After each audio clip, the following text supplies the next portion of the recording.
এক একজনের বিরিয়ানি বানানোর ধরন এক এক রকম। কিছুদিন আগে এন্ড কুক বাংলার ফয়সাল ভাইয়ার একটা চিকেন বিরিয়ানি ট্রাই করেছিলাম। কেমন হয়েছে আর কেমন লেগেছে একটু পর বলছি। তবে জীবনে এমন একটা চিকেন বিরিয়ানি রেসিপি যদি জানা থাকে, পরিবারের সবার কাছেই আপনি খুবই অল্প উপকরণে দুর্দান্ত স্বাদে এই চিকেন বিরিয়ানি আপনারা খুবই সহজেই বানিয়ে ফেলতে পারেন। আজকে বানাবো এন্ড কুক বাংলার ফয়সাল ভাইয়ার ভাইরাল চিকেন বিরিয়ানি রেসিপি। আশা করছি আপনাদের ভালো লাগবে। চিকেন বিরিয়ানি বানানোর জন্য আমাদের লাগবে চিকেন। আমি এখানে 700 গ্রাম চিকেন নিয়েছি। আর চিকেনগুলোকে আমি এখন 2 টেবিল স্পুন লেবুর রস কিংবা ভিনেগার দিয়ে ভালোভাবে মাখিয়ে নেব। মাখানোর পর অল্প জল দিয়ে আমি ভালোভাবে মিক্স করে 15 থেকে 20 মিনিটের মতো রেস্টে রাখবো।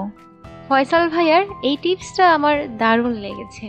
যাদের চিকেনের গন্ধ একদমই পছন্দ না, আপনারা এইভাবে একবার ট্রাই করে দেখতে পারেন।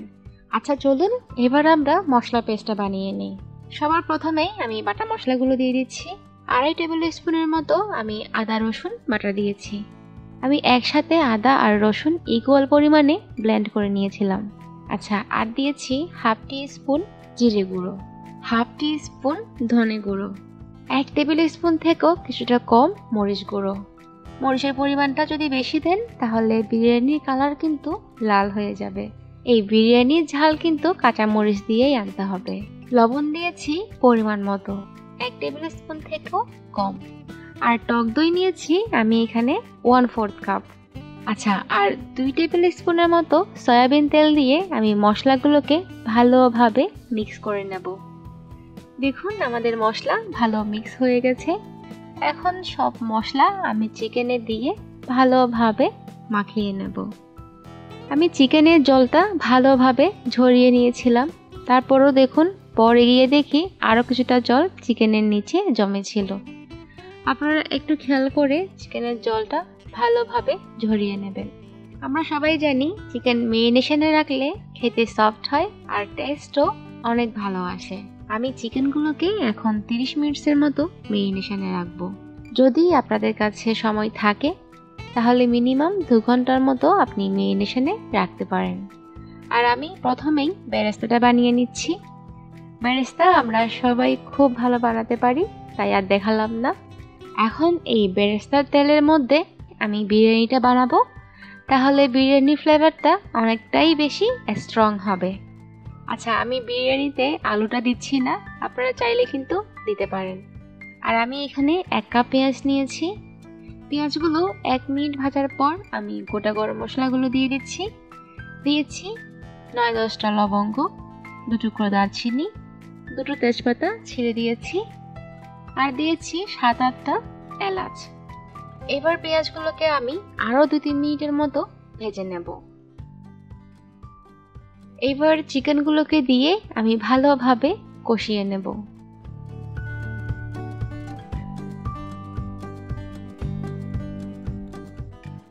আচ্ছা, চিকেনগুলো এদিকে হতে থাক। চলুন আমরা একটা স্পেশাল বিরিয়ানি মশলা বানিয়ে নিই। মশলার জন্য আমাদের লাগবে 3 ভাগের 1 ভাগ জয়ফল, হাফ জয়ত্রী, আর একটা ছোট সাইজের কালো এলাচ, অর্ধেক স্টার অ্যানিস, আর 1 টেবিল চামচেরও কম শাহি জিরে, 1 চা চামচ কালো গোলমরিচ, আর 1 চা চামচ সাদা গোলমরিচ। আচ্ছা, এখানে চাইলে আপনারা পুরোটাই কিন্তু কালো গোলমরিচ দিতে পারেন। তবে বিরিয়ানিতে যদি আপনারা ডার্ক মশলাটা একটু বেশি ব্যবহার করেন তাহলে বিরিয়ানি দেখতে একটু কালো হয়ে যায়। আর সাথে দিচ্ছি একটা ম্যাজিক ইনগ্রেডিয়েন্টস, পেঁয়াজ বেরেস্তা দিয়ে দেখবেন খেতে অসাধারণ হয়। আমি সবকিছু একসাথে ব্লেন্ড করে নিয়েছি। এখন চিকেনে সবকিছু দিয়ে আমি আবার ভালোভাবে কষিয়ে নেব।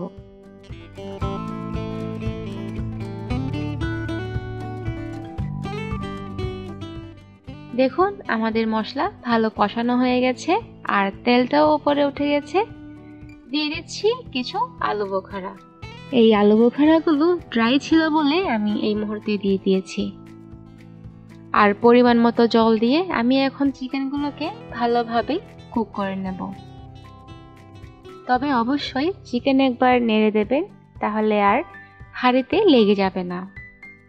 দেখুন আমাদের চিকেন হয়ে গেছে।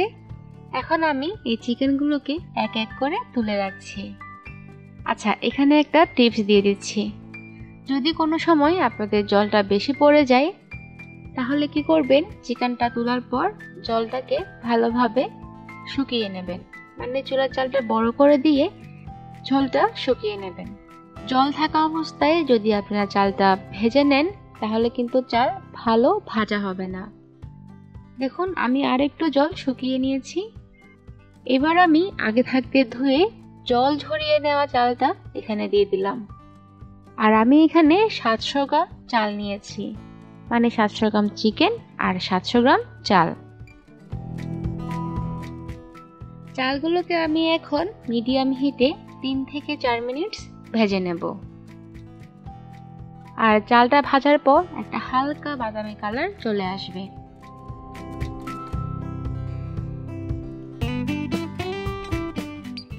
আচ্ছা, এবার আমি পরিমাণ মতো জল দিয়ে দিচ্ছি।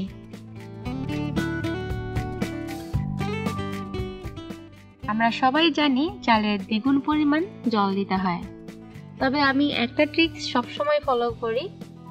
প্রথমে আমি মেপে মেপে দ্বিগুণ পরিমাণ জল নিয়ে নিই, কিন্তু আমি জল দেই 1.5 গুণ পরিমাণ। কারণ অনেকটা সময় দেখবেন চাল নতুন বা পুরান হলে কিন্তু জলটা কম বেশি লাগতে পারে।